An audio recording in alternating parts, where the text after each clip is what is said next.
It's been nearly a year since the Key Bridge collapsed, and nearly 1 year later, local businesses are reflecting on the impact it has had since. wmar 2 News' Janae Wright spoke with the owner of Lighthouse Port Marina in Canton, who says his business is still recovering. The impact of the Key Bridge collapse was felt locally in more areas than just Dundalk and Curtis Bay. It was also felt in this marina here in Canton. This marina is a key area in Baltimore's outer harbor for boaters to park their vessels. And so our phone was ringing a lot in early March because people were looking for a place to go.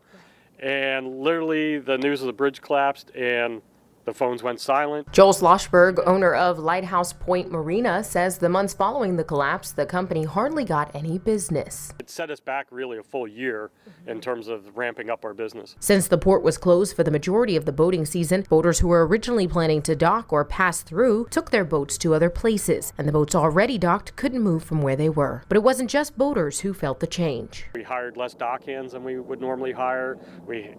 The wait staff here at the restaurant got less hours than they normally would have, just because the business and the traffic wasn't like it would have normally typically been. But the marina was able to help out other businesses after the collapse. It held a fundraiser at its dock restaurant. To benefit the Maryland Tough, Baltimore Strong Key Bridge Foundation, and the money that we raised from that, which was several $1,000s, went to help, folks at the port that were out of work and things of that nature. Now, a year later, it's business as usual, but there are still uncertainties for the future once the state begins building a new bridge. We're hoping that it won't, and that if there is any sort of interruption, that it would be brief and minor.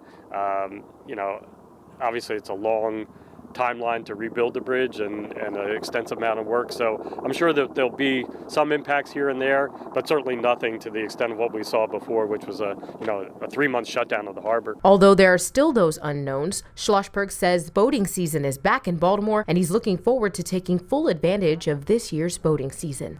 Janae Wright, wmar 2 News.